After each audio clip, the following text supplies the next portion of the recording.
Here on Democracy Now!, democracynow.org, the War and Peace Report. I'm Amy Goodman. Reports of Islamophobia have already emerged following the Paris attacks, and fears of attacks on Muslims in Paris have risen. Back in January, after al-Qaeda-linked gunmen attacked the magazine Charlie Hebdo, there were nearly as many anti-Muslim incidents in the 2 weeks following the attacks as there were in all the previous year.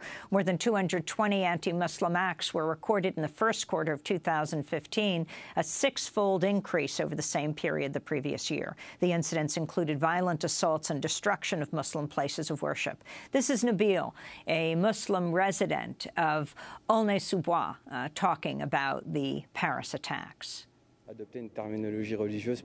Religious terminology cannot be used to describe these individuals. I would call them terrorists, and only terrorists. Not jihadists, nor Islamists, because they are terrorists. I was 100 meters from the first explosion. The bomb would not have differentiated between a Muslim and a Buddhist. So they are terrorists, and my thoughts are with the families. For more, we're joined in Paris by Yasser Louati, spokesperson and head of the International Relations Desk for the Collective Against Islamophobia in France. Welcome to Democracy Now! Thank you for leaving the rally to come speak with us as you stand in front of the theater that was the site of the greatest carnage. Can you talk about your response to what happened? What are the calls at the rally you were just at? I mean, the rally was called like it was a spontaneous initiative by the Muslim minority in France. We have been working on this for the past 2 days, and now we managed to bring everybody from all across the greater Paris area and, of course, outside of the city. Of course, we came here to share our grief, our pain, and our outrage. And as the person right before me said it, these terrorists made no distinction between Muslims and non-Muslims. And as an organization, fighting Islamophobia, we receive accounts of Muslim families just torn into pieces because their relatives were either killed at the concert hall or around it. So definitely it's a message of unity, and the worst we could do is to show a division amongst us as French people. Can you talk about whether there has been escalated violence or attacks on Muslims right now in Paris? Yes, definitely. Unfortunately, as we were still receiving reports of the first attack, within 30 minutes, right-wing columnists started putting the blame on the Muslim community. Like, this is the utmost sign of indecency. Blaming Muslims and asking them to take to the street and show solidarity when Muslims themselves are the first targets of these terrorist organizations abroad and now here in France. And of course, throughout the night, we received countless reports of death threats being sent to the Muslim community.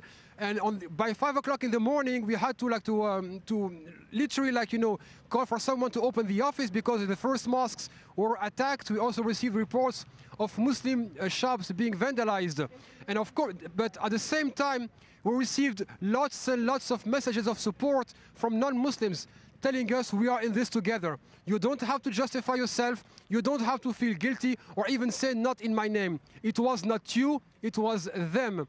But unfortunately, we still had some criminal groups, like, for example, who targeted a young man 24 hours ago and literally lynched him.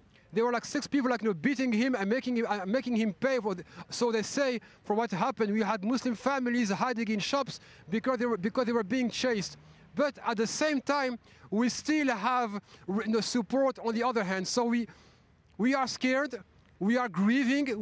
Many of us believe that we don't have the right to cry our deads, even though we keep saying that it is the wars of our governments that make us bury our deads here.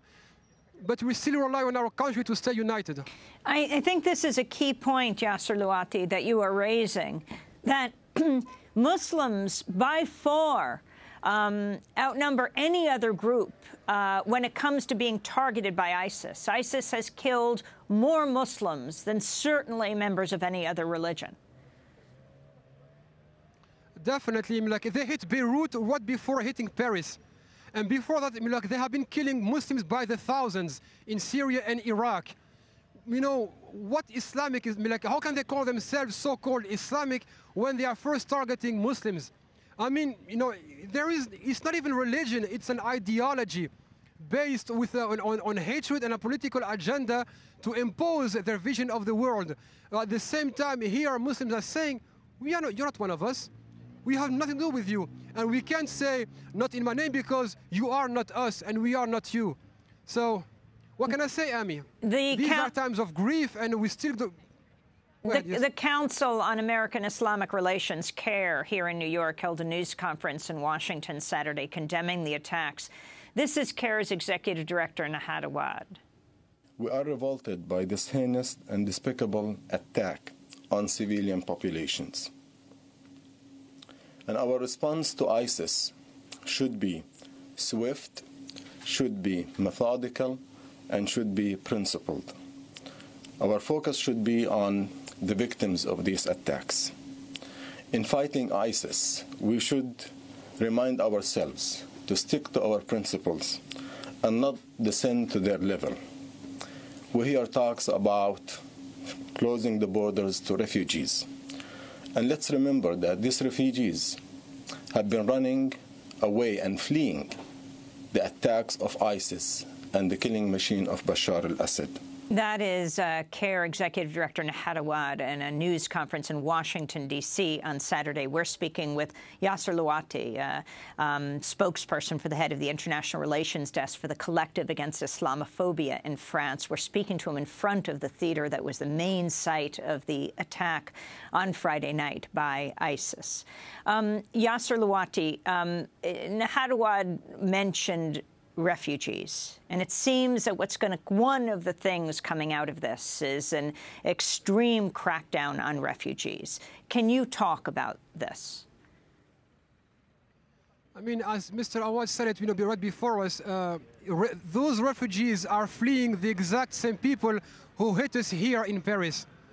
And they can't be blamed for fleeing the bombs that are being sent by these terrorist groups, and at the same time by the various governments who contributed to destabilizing their respective countries. I mean, like, I can speak for myself, for a son of Paris. The refugees I kept seeing every day by the highway or by the belt disappeared. God knows where they are, because they are scared to death. And people now are pointing fingers at them, when first France didn't welcome that many of them, unlike Germany or other European countries. And on the other hand, how can we blame them for what happened? What is their guilt? What is their crime? They came here seeking refuge just to live. Let them live. And this is our call to the government, whether we cannot put the blame on the weakest ones amongst us. How are the anti-terror laws leading up to this weekend affecting the Muslim community? Unfortunately, we have the feeling that Muslims have been used as scapegoats to justify a crackdown on individual freedoms. I'm a fervent believer in individual freedoms and the right for privacy and the right to live without government surveillance. But these measures have been passed in the wake of the January attacks. But the problem is that every single terrorist identified or apprehended was already on a watch list. And as we speak right now, the government is revealing names that were already on a government watch list. So we don't need any more liberticide laws. We need more cooperation within the government. So information services and the police can do their job. So right now, the French people are paying a high tribute through a scapegoat named the Muslim community. And so far, we haven't seen any positive result. Just as we haven't seen any positive result from the wars we have been waging for the past 15 years abroad. What do you think needs to be the response right now? François Hollande said that he will wage a pitiless war. The immediate response was French airstrikes on Raqqa, where hundreds of thousands of civilians, of course, live. Also, they say, the headquarters of the Islamic State. I will quote to you former Foreign Minister Dominique de Villepin, who said, "You don't win a war on terror through conventional armies. It doesn't work. We've been failing for 14 years now. It does not pay off. We only contributed for further destabilization of countries and the emergence of these groups. Look at what's going on in Mali. Look at what's going on in Yemen. Now in Syria, the collapse of Iraq. Everything, all those places became theaters for the rise of these terrorist groups. It does not work. The solution is only political. That's a problem. And Vijay Prashad, I'll give you the last word on that issue of what is the alternative? What if war were not an option? Well, the first thing I would like the French to do is to reconsider their $10 billion arms deal with the Saudis, which is making it very difficult for them to maneuver actual sober policy vis-a-vis Saudi funding and ideological support to both ISIS and ISIS-type figures. Until that happens, I'm afraid it's just basically speciousness.